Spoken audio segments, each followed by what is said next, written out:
Civil society के सदस्यों द्वारा घटिया आजम खां स्थित एक निजी होटल में प्रेस वार्ता का आयोजन किया गया।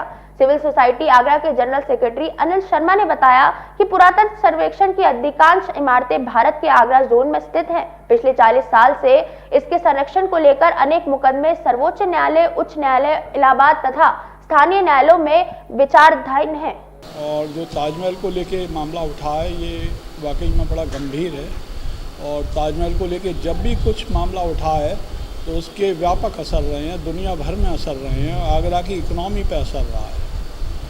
तो अभी ये मामला उठा है आगरा, मुझे सबसे बड़ा आश्चर्य है कि इस इतने बड़े मामले में PN ओक का नाम क्यों नहीं आया, क्योंकि ये तेजो महल है करके जो बात कही जा रही है, ये सबसे पहले इस मेजर इशू को ओक साहब ने उठाया था। हिस्टोरियन थे, वो जर्नलिस्ट थे, बहुत बड़े जर्नलिस्ट थे, हिस्टोरियन थे, विदेश विभाग में काम किए हुए थे और कैलकुलेटेड वे में काम किया था।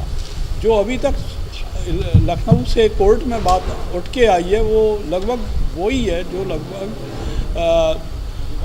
2000 में एक रिट हुई थी, ओक साहब ने की थी सुप्रीम कोर्ट में, और उसमें तेजो महल की रिट थी, उसमें यही सब लगभग कंटेंट थे। मेरा सरकार से अनुरोध है कि उत्तर प्रदेश शासन से रिक्वेस्ट है कि वो तेजो महल की जो रिट थी, जिसको कि सुप्रीम कोर्ट ने सुनने के बाद रिजेक्ट कर दिया था, उसमें अगर उसके अलावा कोई तथ्य है तो वो उनका जवाब दे, और नहीं तो अगर वही रिट में वही बातें उठाई गई हैं तो सुप्रीम कोर्ट की डिस्पोज रिट को में उठाए गए मुद्दे अगर दोबारा से उठाए जाते हैं तो मेरे ख्याल से वो गंभीर नहीं है। आज हमने एक महत्वपूर्ण सूचना देने के लिए प्रेस कॉन्फ्रेंस रखी है।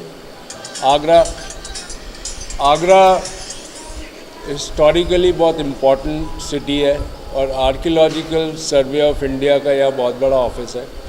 हमने पिछले साल उनसे एक सूचना मांगी थी कि आगरा के जितने भी मॉन्यूमेंट्स हैं उसमें कितने मुकदमे और कौन पक्षकार हैं उन मुकदमा करने वालों में, चाहे वो सुप्रीम कोर्ट में हो, हाई कोर्ट में हो या लोअर कोर्ट में हो। ASI ने हमको कोई सफिशिएंट इन्फॉर्मेशन नहीं दी। फिर हमने इसको सेंट्रल इन्फॉर्मेशन कमीशन जो कि दिल्ली में है, क्योंकि ASI सेंटर के अंडर में आता है, हमने वहाँ अपील की थी और इस अप्रैल के महीने में उन्होंने हमारी सुनवाई की और सुनवाई करने के बाद ASI को बहुत स्ट्रिक्ट इंस्ट्रक्शन दिए कि वो सही इन्फॉर्मेशन दे। अगर वो 40 साल के मुकदमों की डिटेल नहीं दे सकते तो कम से कम 10 साल के मुकदमों की डिटेल दें।